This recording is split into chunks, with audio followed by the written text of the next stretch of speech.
La Fundación Barceló dicta las carreras de medicina, psicología, kinesiología y fisiatría, nutrición, enfermería, instrumentación quirúrgica y análisis clínicos. Conoce más sobre las propuestas presenciales y a distancia ingresando a barceló.edu.ar. Mirá, un auto que se maneja solo en una Action Energy. Y sí, es autónomo. Pero ¿y cómo saben dónde cargar nafta? Estos bichos son inteligentes, seguro que leyó las reviews. Además, vas a ver que elige Castrol y Quantium porque busca el máximo rendimiento del motor. Vení a donde la innovación y la atención que buscas se encuentran. Action Energy, vení a donde vamos. Jóvenes en Acción, un programa en el cual los jóvenes reflexionan y se comprometen con la realidad argentina, expresándose con libertad y responsabilidad, participando así en la construcción de un país mejor. Representa un puente entre las distintas generaciones y les abre un canal de oportunidades por medio de la radio y las distintas actividades que impulsa. Jóvenes en Acción ha sido galardonado con el Premio Santa Clara de Asís, con el Premio al Periodismo Solidario Gota en el Mar, por su trayectoria y su acción solidaria, y por el Foro Pro en defensa de las personas con discapacidad. Cuenta con 29 años de trayectoria en Radio Cultura, declarado de interés educativo por el Ministerio de Cultura y Educación de la Nación. Ha recibido el auspicio de la Secretaría de Educación del Gobierno de la Ciudad de Buenos Aires y de Consudec. Idea, producción y conducción general, licenciada Carmen Sicardi. Colaboran en diferentes roles un equipo de jóvenes voluntarios de distintos lugares de la Argentina. Reconocimiento especial a la señora Carmen de Estrada y al doctor Pedro Simoncini por el valioso e incondicional aporte que nos han brindado. Siempre estarán en nuestros corazones.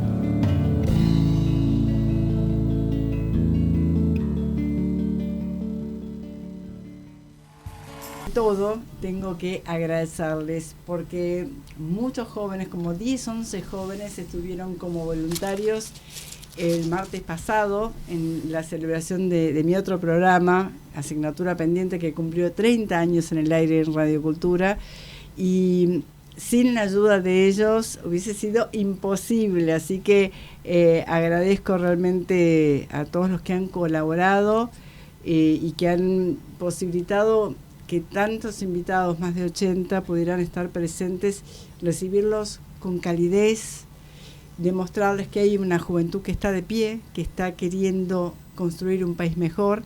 Nico Monzón fue el vocero, digamos, de todos los jóvenes y hablando desde el corazón, así que ya en breve vamos a estar compartiendo en estos días una publicación de lo que fue. Pero hay que también saber agradecer en la vida y sin duda tuvieron un rol importantísimo y quiero también agradecer todos los que han estado colaborando. Ya después al final les voy a decir bien quiénes estuvieron ayudando, pero ahora quiero comenzar el programa y una de las cosas que quizás no sabe nuestro invitado, que yo hace muchos años tenía en este programa una asignatura pendiente que era ver qué pasa con la Antártida, ¿no? Y qué pasa allá con los jóvenes, con la gente que vive allá, cómo viven, cuáles son sus sueños, cómo es la realidad. Y de repente Valentina Mansur, nuestra joven en acción, me dice, ay, tengo para invitar a Fernando Tarapov, guía antártico, abogado graduado de la Universidad de Buenos Aires, capitán de la fragata retirado de la Armada Argentina, profesor de Derecho Internacional Público y Atlántico Sur y Antártida de la UBA. Bueno, y además tiene, hola Valen, ¿cómo estás? Otros títulos más. Muy buenas noches a todos los que nos están escuchando y gracias por venir y acompañarnos. Entre otros títulos que tiene Fernando Tarapov, mi queridísimo profesor, es que él es escritor de 2 libros que los tenemos acá. Ahí está. El primero. Y además es guía. Ah, sí, El protector de los pingüinos, que escribió en el 2023 y recientemente, y lo voy a mostrar para hacer Susurros de hielo. Ahí está. Este es el segundo libro también que hizo, que ahora nos va a ir contando un poquito sus anécdotas, lo que fue para él el escribirlo, el estar observando cada día el momento, las experiencias, que es algo que, como recién dijiste vos, no cualquiera las vive, y eso nos venimos a compartir también con todos ustedes. Y además es guía de expedición polar en buques cruceros desde el 2022, así que es una maravilla tenerlo en vivo en los estudios de Radio Cultura, un lujo. Fernando, realmente muchísimas gracias por estar acá y por disponerte a dialogar con jóvenes. Algunos están conectados vía Zoom porque no podían venir a los estudios de la radio, pero van a participar y van a hacer preguntas. Recuerden que me van a tener que escribir por el chat para pedir la palabra. Bienvenido. Bueno, muchas gracias, Carmen, gracias, Valen, por esta invitación y el honor de estar acá junto a Jóvenes en Acción. Bueno, vamos a viajar en el tiempo. Yo te hago la primera pregunta y después acá el resto de los jóvenes son los que hacen las preguntas.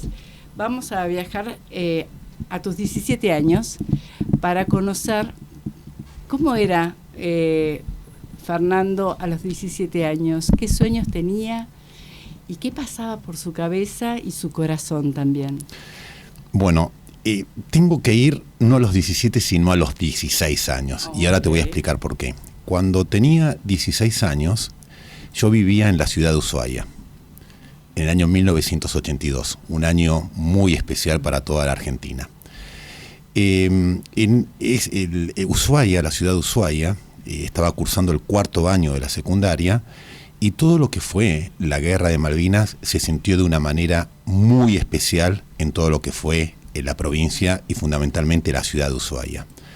A todo eso, mi padre también era marino, y entonces él, siendo jefe de la base naval Ushuaia, tuvo ciertas tareas de responsabilidad y vivió la guerra de una manera muy particular, ¿no? Es decir, yo recuerdo que el día que más ofuscado lo vi en toda su vida fue el día que hundieron al crucero General Belgrano. Él no nos decía en casa, pero digamos nunca vi una persona tan ofuscada en toda mi vida. Más tarde, cuando los náufragos del crucero General Belgrano son traídos al continente, son llevados ahí a la ciudad de Ushuaia, entonces mi padre tuvo que ir a recibir y darle ese apoyo. Eso pasó en mayo de 1982. Ese fue un punto que a mí me hizo decidir entrar a la Escuela Naval Militar a servir a la patria. Es decir, todo lo que fue Malvinas para mí fue algo que esa vocación que de servicio que siempre tenía que implementarla de alguna manera. Y la manera que más lo vi posible fue entrar a la Armada. Ya en ese sentido, yo, digamos, había una frase que había dicho, que se le atribuye a Confucio, digamos, hace 2000 años, que él decía, o dicen que él decía, que elige una profesión que ames y no tengas que trabajar el resto de tu vida. Entonces, en ese sentido, yo necesito eso, necesito algo que despierte mi amor y que pueda implementar, desarrollar mi vocación de servicio. Dijo, esto es la Armada. Entonces, a pesar de que una carrera militar era una carrera de una disciplina dura, cuando uno siente que esa vocación coincide con la profesión, uno dice, estoy en el lugar donde debo estar, independientemente que es una carrera de mucha disciplina. Entonces eso fue lo que en ese año, o sea, ya con 16 años, le digo a mi padre, yo quiero entrar a la Marina, a la Escuela Naval Militar, quiero ir a Buenos Aires a estudiar. Y él me decía, no, terminar 5º año acá. Digo, no, yo quiero entrar. Entonces, a final de esos 16 años, y terminé el 4º año en Ushuaia, y me vine a Buenos Aires, mi familia quedó allá en Ushuaia, y me tuve que preparar el ingreso a la Escuela Naval Militar, que uno tarda 1 año para preparar ese ingreso. Entonces, ahí fue, digamos, mi primera decisión de la vida, ¿no? Porque cuando uno decide una carrera, es la primera decisión importante que decide en la vida, esa elección de la carrera. Yo tenía otras opciones, me hubiera gustado ser biólogo marino, estudiar física nuclear, pero la Marina era lo que yo quería, era esa pasión, necesitaba como hacer algo porque sentía que mi vocación y eso que habíamos vivido en la guerra de Malvinas, sentía que la utilidad mía era entrar a la Marina, ¿no? Entonces, bueno, finalmente con los 17 años me encuentro en Buenos Aires preparando ese examen para ingresar a la Marina, que finalmente logré hacer. ¿Quién hace la siguiente pregunta? Yo. Hola, buenas. Soy Santiago Bur, recién salí del secundario el año pasado. Nada, mi pregunta es, ¿cómo fue tu primera experiencia en la Antártida? ¿Cómo surgió todo eso? Y nada, que puedas explicar un poquito qué se sintió y a qué fuiste allá. Y después que explique cómo fue lo de la carrera también, ¿no? De la carrera. Bueno, entonces, digamos, pero está todo en ese mismo eje. Es decir, entro a la Marina, la Marina me da eso que quería, no quería una vida rutinaria, sino una vida que me permitiera sentir la adrenalina, la aventura, conocer lugares, conocer gente, practicar algo que es muy importante, o sea, que es el trabajar con grupos, liderar grupos. Entonces eso fue, la Marina me formaba y me desarrollaba y yo me encontraba feliz en ese sentido. En el año 2006, la Armada Argentina me designa como capitán de un buque oceanográfico del puerto de Deseado, y ahí es como que a final del año 2006, el buque Puerto Deseado lo mandan como parte de la campaña antártica de verano, junto con el rompehielos Almirante Irizar, a hacer tareas en la Antártida. Yo no lo podía creer, era la primera vez que iba a la Antártida. Y ahí fue cuando estuve operando en la Antártida durante 60 días y 60 largas noches, porque la responsabilidad de ser capitán hace que, a pesar de que la noche en la Antártida era corta, la responsabilidad implicaba que tenía que estar muy atento durante todo el tiempo. Entonces regreso, esa experiencia en la Antártida me transformó, me cambió la vida. Literalmente me cambió la vida. ¿Qué edad tenías? Tenía 40 años ya, 2006, 40 años. Ahí me cambió literalmente la vida, es decir, ¿por qué? Porque conozco un lugar que era maravilloso, pero a la vez, el día previo a volver al continente, cuando había finalizado mi tarea como capitán, yo sentía que tenía que volver a la Antártida. No sabía por qué, pero tenía que volver a la Antártida. Es como decimos el llamado antártico, es decir, hay algo que tenía que hacer y no sabía por qué, pero no estaba dispuesto a no escuchar ese llamado. Entonces, a partir de ese momento me prometí volver a la Antártida. Entonces, contestando tu experiencia, voy a la Antártida en el 2006-2007, conozco ese lugar que era tan apasionante y a partir de ahí decido volver a la Antártida. El camino para volver a la Antártida tardé 15 años, un camino extremadamente prolongado. 15 años es prácticamente toda una vida, pero lo interesante es que nunca renuncié a ese sueño. Es decir, a pesar de que yo sentía que puertas y ventanas se cerraban, yo mantenía ese sueño y estaba dispuesto a dar todo para volver a la Antártida. Lo cual, digamos, en ese largo camino era terminar mi carrera de abogado, que la empiezo en el año 1996, la termino en el 2016, convertirme en profesor de la UBA y proponer en la Universidad de Buenos Aires la primera vez que se dicta Derecho Antártico en una materia que se llama Atlántico Sur y Antártida. Entonces, luego de esa experiencia de haber estado en la Antártida y de ser profesor de Derecho Antártico, era de las primeras universidades a nivel mundial que se daba Derecho Antártico en grado, me permitió aplicar fácilmente para convertirme como guía de expedición en los buques cruceros que iban a la Antártida. Entonces, 15 años de no renunciar a un sueño, eso siempre se lo digo a los jóvenes, tenés un sueño. Y de avanzar también. Y avanzar, trabajar en eso, es decir, el sueño no se te va a convertir, los sueños no son instantáneos, los sueños tenés que trabajarlos, pero nunca renunciar a eso, renunciar a un sueño que uno considera que es lo más lindo que te puede pasar. Cuando lo vivís en realidad, como me pasó a mí, te das cuenta que renunciar no es opción. Tengo el sueño, voy en pos de eso. Entonces, en el año 2022 logro cumplir un sueño en la Antártida y ahí entendí qué era ese llamado antártico, por qué la Antártida me llamaba. Y conecto con la Antártida de una manera que siguió transformándome la vida. Y a partir de ahí, esa transformación, toda esa experiencia la escribo en el primer libro que se llama El protector de los pingüinos. Un abogado que va a la Antártida tratando de cambiar las leyes de los pingüinos, porque los pingüinos viven como los humanos, caminan como los humanos, viven todos juntos como los humanos. Cuando tienen que trabajar, que para ellos es la captura del krill, de su alimento, lo hacen todos juntos.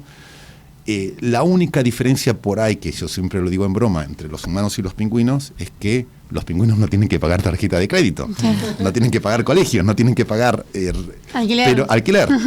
Pero esa es la única diferencia. Y finalmente, en El protector de los pingüinos, digamos, el protector, digamos que lo que termina mejorando su vida a partir de observar las leyes de la naturaleza. El libro es muy lindo, comento muy lindas experiencias, pero entre ellas, que creo que es interesante para los jóvenes, es que, digamos, los pingüinos viven cada día como si fuera su último día. Es decir, ellos no tienen días libres, no tienen vacaciones, no tienen descanso, no celebran cumpleaños. Cada día es como si fuera su último día, no hay vacaciones para ellos. Y eso para mí me ha marcado en la vida. Es decir, dar todo en el día de hoy. No hay, el mañana no existe. Todo lo que tenemos, lo tenemos que dejar en el día de hoy. Eso quería justo consultarte. Y eso implica, o sea, dejarlo todo en el día de hoy implica vencer el sueño, vencer el cansancio, renunciar. Pero no hay otro camino. Totalmente. Es decir, ahora, si uno regula no, pero tengo tiempo, entonces está fallando, es decir, no hay tiempo, es decir, no existe el mañana. Para ellos, cada día es como si fuera el último día. Y la otra experiencia que yo relato, que por ahí son muy jóvenes, pero es importante tenerla en cuenta, es que los pingüinos normalmente viven en la naturaleza alrededor de 20, 22 años, más o menos, depende de quién sea el autor. Cuando viven en un zoológico o en una reserva natural, ellos viven prácticamente el doble.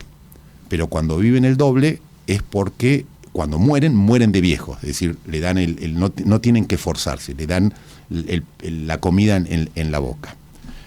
El pingüino todos los días de su vida tiene que salir de su zona de confort. Tiene que meterse en el agua para capturar el krill, y en el agua está o la orca o la foca leopardo. Si el pingüino nada más lento que la foca leopardo se lo come. Es decir, siempre hay que salir de la zona de confort. Y esa es la manera en que, como digamos, comento en El protector de los pingüinos, que cuando uno permanece en su zona de confort, el tiempo pasa más rápido que la vida y envejece. Y cuando hablo de envejecer no estoy hablando de la edad. Digamos, uno se vuelve viejo mentalmente, eso es lo que no hay que hacer. Lo que hay que hacer es salir de su zona de confort. Estoy fuera de mi zona de confort, me mantengo, el tiempo no pasa tan rápido como la vida y me mantengo joven, como hacen los pingüinos. Los pingüinos, cuando van a la Antártida, están 6 meses nadando y van siempre a la misma colonia, al mismo lugar, reconocen fácilmente a su pareja, son más fieles, leales que los humanos, la encuentran a ella entre cientos de miles de pingüinos.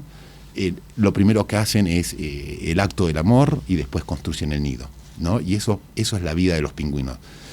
Entonces, esas dos lecciones de vivir cada día como el último día, dejarlo todo cada día y salir de la zona de confort, creo que 2 lecciones importantes para los jóvenes.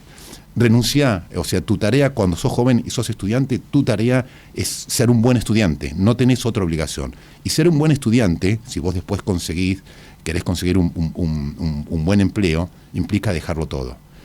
Es como yo decía de Confucio, ¿no? Es decir, vos tenés que elegir una profesión que amés.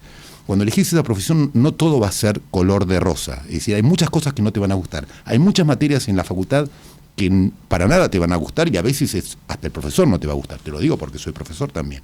Pero independientemente de eso, tenés que dejarlo todo. Si vos no ponés, no vivís el último día cada día como el último día, si no ponés pasión en lo que vas a hacer, entonces vas a tener el título, pero no, el título no te va a dar nada. Es decir, como le digo a mis estudiantes, sin pasión nada tiene sentido, sin pasión todo es una pérdida de tiempo. Depende de uno que tu vida no sea una pérdida de tiempo. Pero si querés lograr un buen empleo, tenés que dejarlo todo. ¿Cuándo?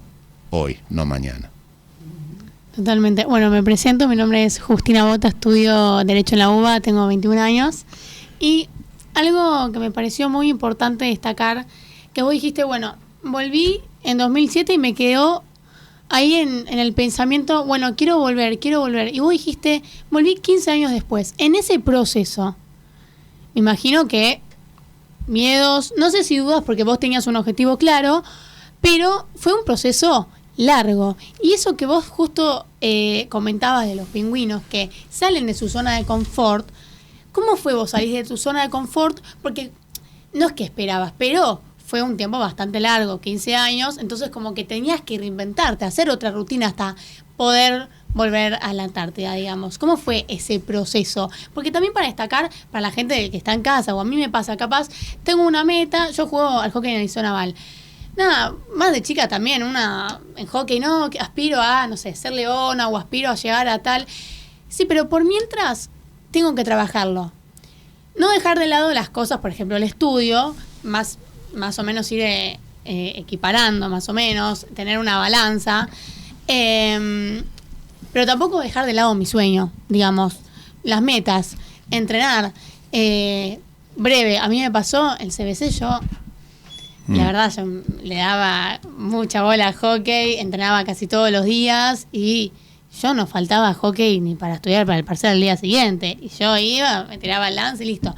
Y después me di cuenta que podía hacer una balanza, hacer lo que me gusta, cumplir objetivos a corto plazo también, que digo, bueno, puedo hacer esto, pero también de la mano del estudio. Fui aprobando las materias que me quedaban pendientes y ahora estoy a ritmo.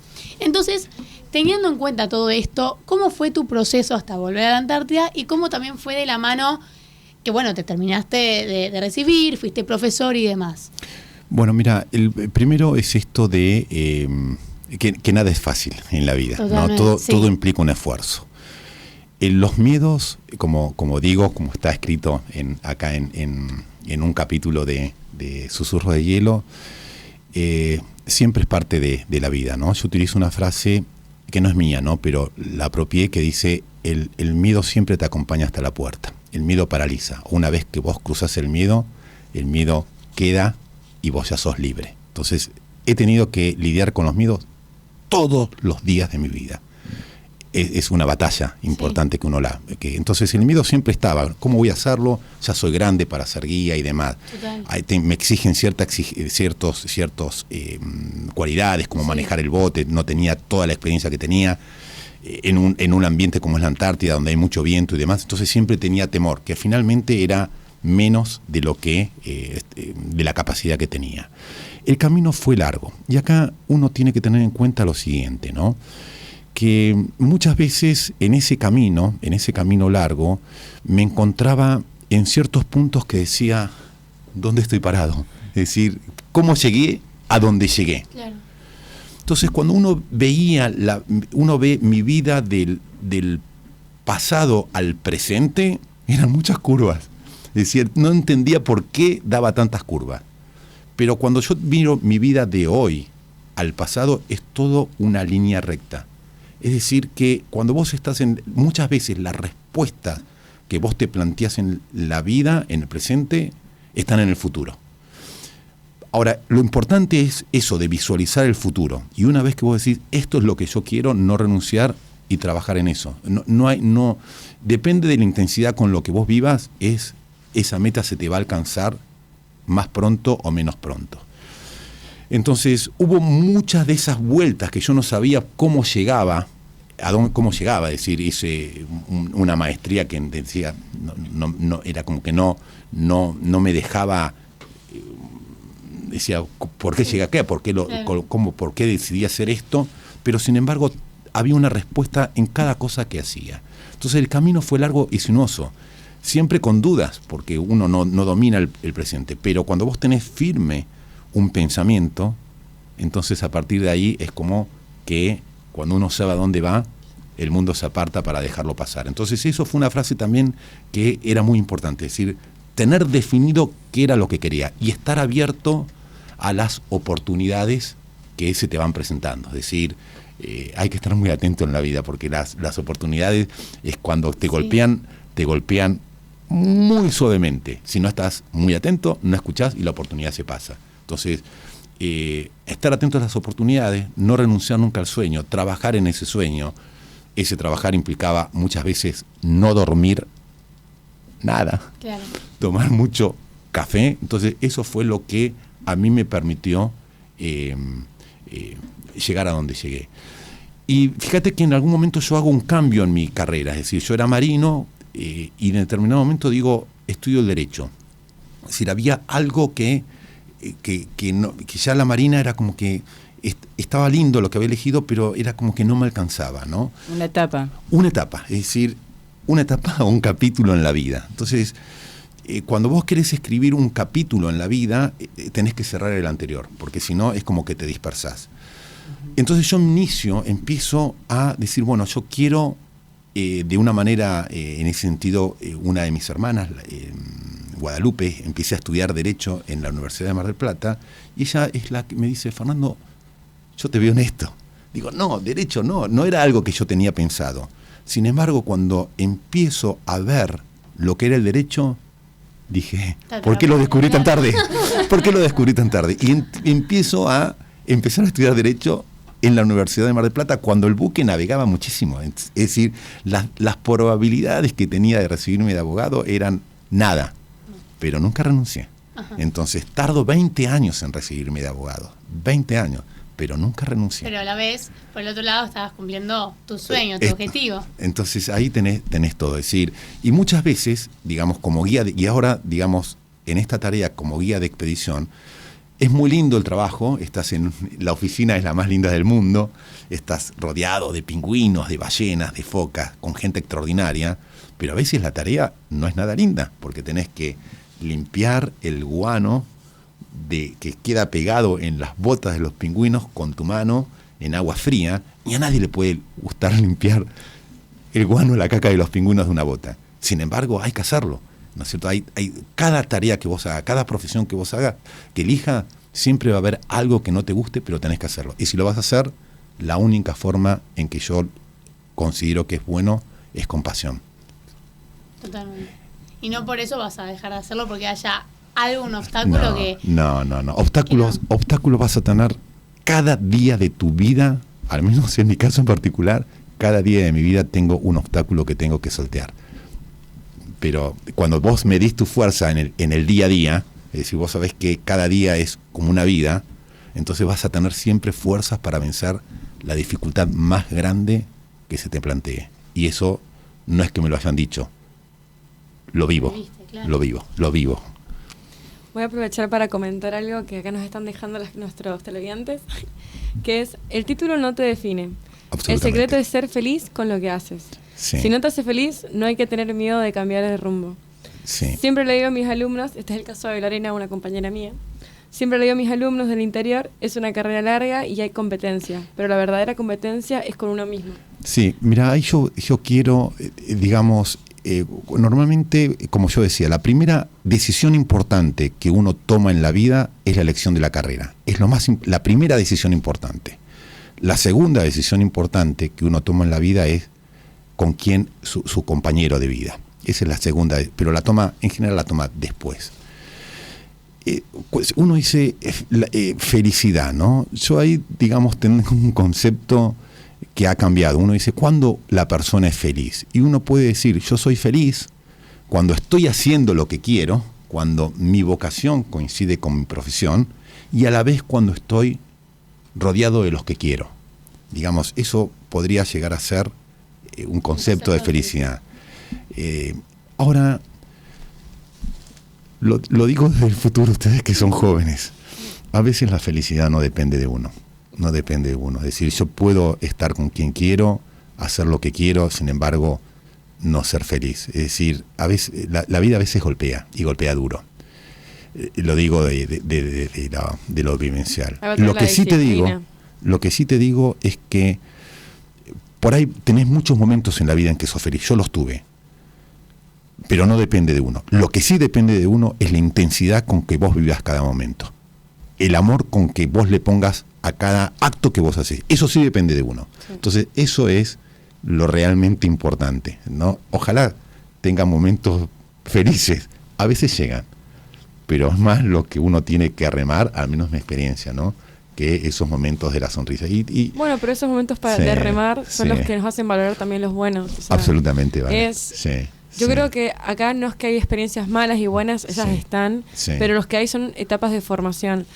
Si todo es felicidad, después no está el tema del sacrificio, la disciplina, y eso es lo que tienen los tiempos malos, que te dan formación, te dan como después la tolerancia a la frustración, que es muy importante no solo en la carrera, sino para toda la vida. Bueno, eso que vos decías, Valen, me pasó, lo digo brevemente, esto que yo comentaba, hice 2 años en el CCC, 2023, o sea, me daban 6 materias, promocioné 3, me quedaban 3 finales. Y en 2024 me surgió un tema personal que me tuvieron que operar de la mano, y justo era la casualidad que tenía que ganar 3 finales en la época de la operación. Aprobé 2 y me quedó 1 en diciembre. Entonces yo era el segundo cuatrimestre de 2024, no cursaba, hacía UBA 21, y no saben, pero la cantidad de dudas que hice test vocacional y nunca había hecho test vocacional, y yo estaba... o sea, como que estaba muy segura de la decisión que había tomado de arrancar derecho. Y claro, yo arranqué a hacer pintura, que era entrenadora de hockey, qué sé yo, y que se me iban mezclando los hobbies con la carrera. Entonces, en un momento, claro, al estar en mi zona de confort, en casa, pero no haciendo nada de la carrera, esperando a que llegue diciembre para poder rendir el final, pero haciendo las cosas que me gustaban, era, ay, pero no me gusta más derecho. No era que no me gustaba derecho. Lamentablemente tenía una materia que también son filtro, y que hace como que, como vos decías, no por una materia, un obstáculo vas a dejar de hacer lo que te guste. Justina, fíjate que lo pongo, por ahí no es el mejor ejemplo, no me puedo poner como el mejor ejemplo, pero yo inicio mi vocación, o sea, mi primera carrera como marino. Después estudié una segunda carrera como abogado. Sí. Algo, o sea, es loco. Y después termino, digamos, una cosa me lleva a ser guía de expedición polar en la Antártida y una vez en el Ártico. Cuando soy guía de expedición en la Antártida, ahí yo encuentro un sentido en mi vida. Me explico, es decir, tardé casi 60 años en encontrar esa sonrisa de decir, ahora entiendo por qué estoy en esta parte del mundo. Son pasiones como huracán. Bueno, ese es otro tema, ¿no? Pero digamos, vos te das cuenta de que todo el camino era un camino muy largo, es decir, a veces uno toma una decisión y uno dice, esto es lo que quiero, y después está bien, pero después es como que la vida te va llevando por otro lado. Y no quiere decir que estaba mal. Y no quiere decir, porque a la larga, como yo te decía, si vos mirás del pasado al presente, son todas curvas. Total. Ahora, cuando mido del presente al pasado, es toda una recta. Y cuando vos encontrás que todo lo que te sucede en la vida tiene un porqué, que el porqué muchas veces no lo encontrás hasta que vos vivís, entonces después es mucho más fácil visualizar lo que te queda de vida. Bueno. ¿Entendés? Entonces, eso al menos es lo que me ha pasado a mí. Yo empiezo como marino, la marina me permitió llegar a la Antártida. Después empiezo con esa vocación del advocatus, de poder defender al que lo necesita. Ese espíritu es genial, también vocacional, como es servir a la patria, como es entrar en la Armada. Ahora, ese ser la voz del que no tiene voz, fue lo que me permitió después volverme medioambientalista antártico y ser la voz de las ballenas, de los pingüinos, de todo ese ecosistema antártico. Es decir, a la larga es todo parte de una misma línea de la vida. El problema es que a veces uno dice, me encuentro medio perdido, pero cuando vos encontrás todo eso y decís, ahora ya sé quién soy. Y que valió la pena pasar por esos momentos. Absolutamente. A mí me pasó. Vamos a tener que ir a un corte de un tema musical y una tanda de radiocultura y de paso explica algo sobre este tema musical que vamos a pasar. Bueno, cómo no. Vos. Sí, mi rock. Ahí está. Bueno, entonces vamos a pasar este tema y después, Charlie, podemos aprovechar y pasar la tanda y después piensen qué es lo más importante que falta explicar, sobre todo Fernando, porque el tiempo vuela en la radio, y tenemos acá jóvenes que quieren hacer preguntas. En la radio y en la vida, sí, Carmen. Tal cual.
Si disfrutás del cine europeo, las historias intensas, las miradas diferentes y el talento del cine contemporáneo, Eurochannel te ofrece cada día una cuidada selección de películas de toda Europa, thrillers, dramas y grandes producciones actuales.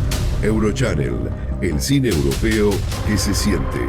Disponible en Flow, canal 324.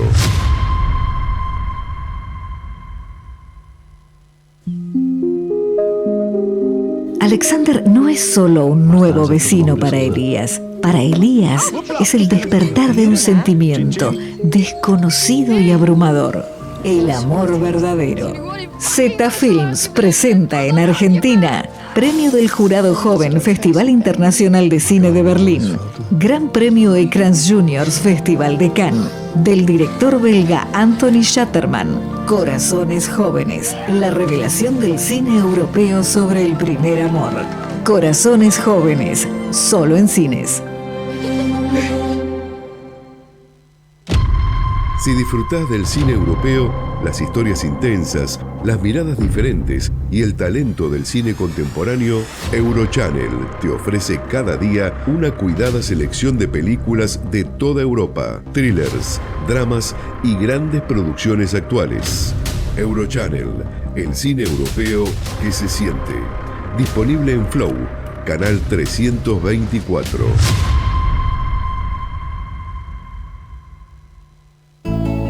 Hasta las 21 estamos compartiendo Jóvenes en Acción, un espacio donde los jóvenes se expresan con libertad y responsabilidad con propuestas concretas para la construcción de un país mejor.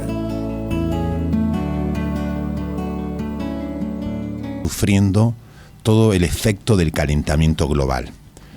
Entonces, de alguna manera, yo digo, bueno, tengo que tratar de hacer algo por eso. Es decir, si hay un momento en la vida en que ya con mirar no cambias nada, tenés que actuar.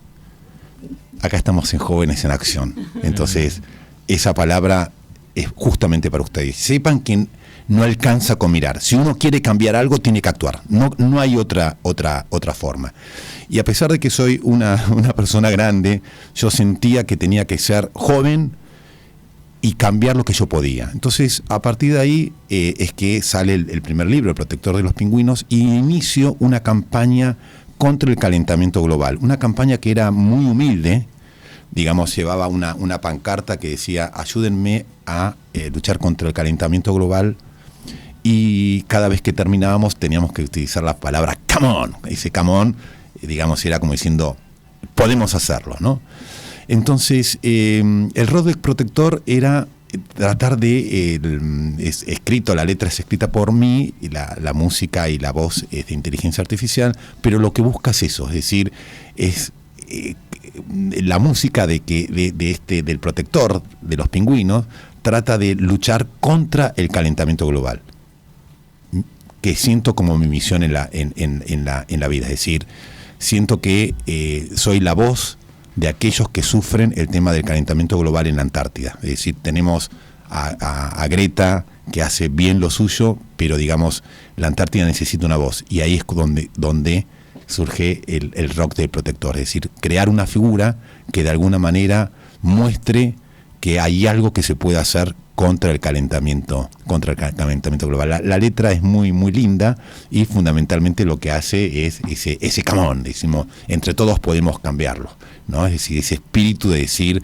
no es una batalla perdida, es una batalla que, si bien el resultado, y esto es lindo, es decir, no podemos pretender un cambio de un día para el otro. Lo que sí podemos empezar hoy, y eso en cualquier orden de la vida. Es decir, yo no me voy a convertir en un abogado en un día, pero hoy empiezo a convertirme en abogado, no espero mañana. Tengo que estudiar para el parcial, estudio hoy, no el último día, no la última hora. Entonces, eso es un poco ese espíritu del protector, del rock del protector, el come on, podemos, todos juntos, ¿no? Ese es el espíritu del protector.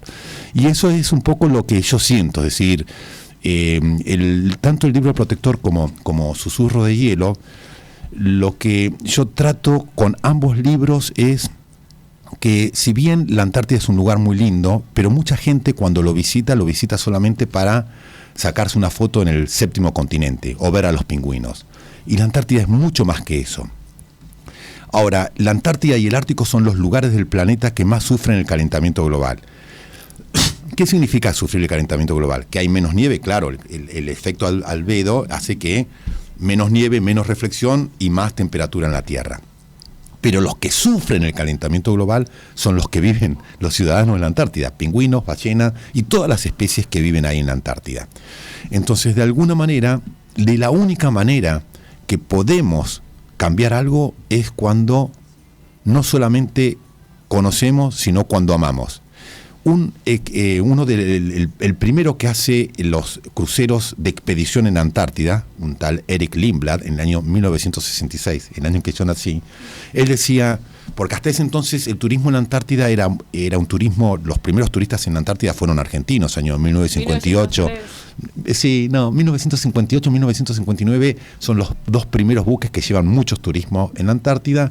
Un poco antes fueron los primeros turistas que fueron a la isla Orcadas, pero como turismo de viaje fue en el año 1958, 1959 con el transporte del Seclar de la Armada, que hacía logística en las estaciones y además turismo.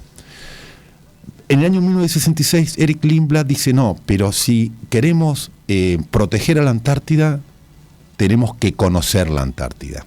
Y eso fue algo bueno, el turismo cada vez es más en la Antártida y es lo que permite, y más con los medios sociales, las redes sociales, hacer más conocimiento de la Antártida. Ahora, desde mi punto de vista, eso no es suficiente, porque yo puedo conocer muchos problemas de la vida, sin embargo no hacer ningún tipo de cambio. Ahora, ¿cuándo uno protege algo? Cuando realmente lo ama.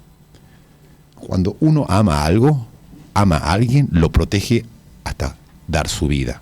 Sirve para la patria, sirve para los hijos, sirve para los animales que uno tiene, para lo que quiera. Pero el secreto de proteger algo es amarlo, no es conocerlo. Conocerlo no alcanza, tenés que amarlo.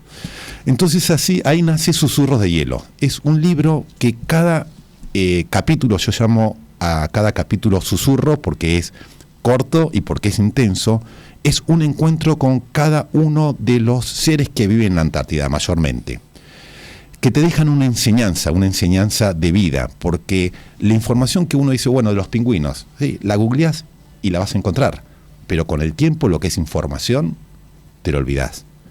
En cambio, Susurros lo que tiene es esa manera de que cuando vos encontrás lees cada susurro, vas a amar a ese animal, vas a amar la Antártida.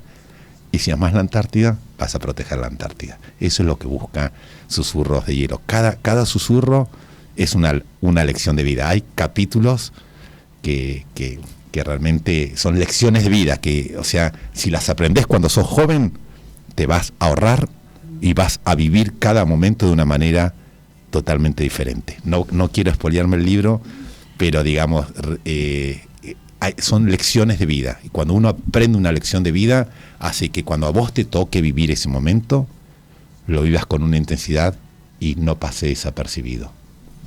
No vamos a spoilear, pero voy a comentar una parte del libro. Sí. Que dice, en la parte de lo primero que se escribe. Hay un universo que nos llama, que quiere enseñarnos. Un maestro invisible que no se expresa con palabras, sino a través de nuestros ojos que ven. No se trata de ver con lentes oscuros, como los que se usan en estas expediciones, a causa del reflejo del sol en la nieve, para ver mejor. Se trata de lo que nuestra alma sea la receptora final de todas nuestras sensaciones. Dejar de vivir en aquí y en el ahora, sosteniendo el peso de la ansiedad y el apuro. Es un vendaje grueso que le permite al alma ver. Y si nos vemos, nos perdemos. Nos estamos perdiendo de amar a la Antártida y vivir la vida con ansiedad, con intensidad. Bueno, eso es parte de lo que es Susurro de Hielo, ¿no? Tiene cada capítulo tiene una enseñanza, ¿no? Y mismo el prólogo de Susurros es escrito por Cassie Brown, que fue, digamos, una de las autores de la guía de Lonely Planet de Antártida. Y ella, en el prólogo, ella es escritora, es comentarista de la CNN Travel, tiene un comentario que dice que si uno quiere medir el perímetro de la Tierra con una regla, no lo va a poder hacer o va a ser muy inexacto, el perímetro con una regla. Y con la vida pasa lo mismo, uno no puede medir cuestiones de mente con el corazón, ¿no? Es decir, entonces eso, tener el instrumento adecuado para poder entender ciertas cosas, esa sensibilidad, poder conectar con ciertas cosas, es lo que trata de hacer Susurros. Susurros es un encuentro con cada animal en la Antártida. También hablo de otras cuestiones como es esto de los miedos o de los alienígenas en la Antártida, pero lo que busca fundamentalmente es que sea un encuentro con uno mismo. Entonces este libro es un libro transformador. Y ahí termina con una frase que utilizó ese expedicionario Shackleton, digamos toda su expedición en la Antártida sobrevivió, una expedición de mucho liderazgo, prácticamente 2 años sobreviviendo en la Antártida. El buque se le hunde, lo atrapan los hielos, y Shackleton decía: lo que el hielo atrapa, el hielo se queda. Y la realidad es que eso es muy cierto para el buque de él, el Endurance, pero lo que el hielo atrapa en general es como que el hielo a uno lo transforma, ¿no? Que fue lo que sucedió a mí en estas 4 experiencias como guía de expedición en la Antártida. Me ha transformado para bien. Se nos está acabando el tiempo, y algo que acá tenemos a Santi que le gusta la parte deportiva. Sí. ¿Qué tenemos para compartirle? Y hay un video, no sé si está Charlie. Bueno, eso. Podemos pasar el video como para que mientras... Soy Fernando Tarapou, marino, abogado, profesor en la UBA, escritor, guía en la Antártida, pero por sobre todo, soy hincha de Huracán. Bueno, pero tiene que ver, tiene que ver con esa pasión que tienen todos los argentinos, que es el fútbol. En el caso particular mío soy de Huracán, soy quemero, ¿no? Entonces esto es muy lindo cómo sucede, porque digamos en la anterior experiencia que estuve en la Antártida hay un momento en la vida, en que uno, digamos, te das cuenta se trata de plantar banderas, ya no tenés segundas de llevar la bandera siempre. Ya lo vivido es más de lo que te queda vivir. Y cuando llegás a ese momento, uno es uno mismo, ya no te olvidás de lo que pueden pensar los otros. Entonces, con ese espíritu de decir, vivo la última expedición de la mejor manera, de lo que quiero hacer, es que llevo la bandera de Huracán a flamear por toda la Antártida. La hago flamear en la Antártida y también la hago flamear en nuestras Islas Malvinas. Una cosa muy, muy, muy pintoresca. Y eso fue, digamos, la pasión quemera, que en cada lugar que iba con la bandera y con la parca. Y eso hizo que muchos hinchas quemeros y demás vieran esa pasión y terminara siendo el spot del Día Mundial del hincha de Huracán, ¿no? Pero es eso de demostrar la pasión. ¿Por qué? Porque lo que yo siempre digo, ¿no? Pasión que no se demuestra no es pasión. Entonces, si yo soy hincha de Huracán, no me puedo quedar como hincha de Huracán en casa. Tenía que demostrarlo. ¿Dónde? En el lugar que más amo, en el lugar al que pertenezco, en el lugar donde está mi corazón todo el tiempo. Buenísimo. Mirá vos. Bueno, se nos está acabando el tiempo ya. Un minuto. ¿Algo que quieras compartir? ¿Algo que le dirías? Sí. ¿Algo que le dirías a Fernando de 16 años? A Fernando de 16 años. Y a los jóvenes en general. Sí, ténganse fe, actúen. No dejen para mañana lo que pueden hacer hoy. Y todo se puede cambiar. ¿Cuándo? A partir de cuando uno se da cuenta que lo puede hacer. Hay muchas cosas que podemos hacer entre todos, ¿no? Y entre eso es, digamos, mi preocupación actual es todo lo que tiene que ver con la Antártida, que es el calentamiento global, la lucha contra los microplásticos, el tema del krill, que es el alimento de todo el ecosistema. A veces yo siento que, como decía la Madre Teresa de Calcuta, el esfuerzo que hago es como una gota en el océano, pero esa gota en el océano sería distinto sin esa gota, ¿no? Entonces, no se sientan desmoralizados nunca, por más que su esfuerzo no vean el fruto inmediatamente. Lo que yo les digo desde el futuro a ustedes que están en el presente, todo esfuerzo, cualquier esfuerzo, tiene su recompensa. Cualquier esfuerzo. Entonces, no duden en esforzarse, de salir de su zona de confort y de perseguir sus sueños. Me lo dije de alguna manera, lo escuché cuando tenía 16 años, está todo perfecto, se lo digo a ustedes como para que en unos años confirmen esto que estamos hablando hoy aquí en Jóvenes en Acción. Muchas gracias. Muchas gracias. Bueno, ¿contento de haber venido? Muy contento, muy feliz. ¿Valió la pena? Uf, gracias. Bueno, y como hay que entonces recomendar Susurros de Hielo, ahí está Fernando. Ahí está, vamos a difundirlo y a recomendarlo. Estaban muy atentos escuchando Cristian, Magdalena, Lorena vía Zoom. Pero bueno, como hay que agradecer, yo quiero agradecer a la bodega acá de Algodón Wine Estates SRL y Algodón Mansión y al padre de Valen, a Sergio Mansur, porque festejé los 30 años con un brindis y solamente ese brindis pudo ser porque hubo un corazón muy grande en esta familia y en esta empresa. Así que muchas gracias, Valen, a toda tu familia y a toda la empresa. Muchas gracias a vos, Carmen, Justina, Santiago. Y Fernando, gracias por todo. O sea, sos siempre el mejor profesor que tuve en la UBA. La verdad que esa manía de compartir la pasión era siempre. Muchas gracias. Vamos, con un aplauso terminamos el programa. Chau. Mirá, un auto que se maneja solo en una Action Energy. Y sí, es autónomo. Pero ¿y cómo saben dónde cargar nafta? Estos bichos son inteligentes, seguro que leyó las reviews. Además, vas a ver que elige Castrol y Quantium porque busca el máximo rendimiento del motor. Vení a donde la innovación y la atención que buscas se encuentran. Action Energy. Vení a donde vamos. La Fundación Barceló dicta las carreras de medicina, psicología, kinesiología y fisiatría, nutrición, enfermería, instrumentación quirúrgica y análisis clínicos. Conoce más sobre las propuestas presenciales y a distancia ingresando a barceló.edu.ar.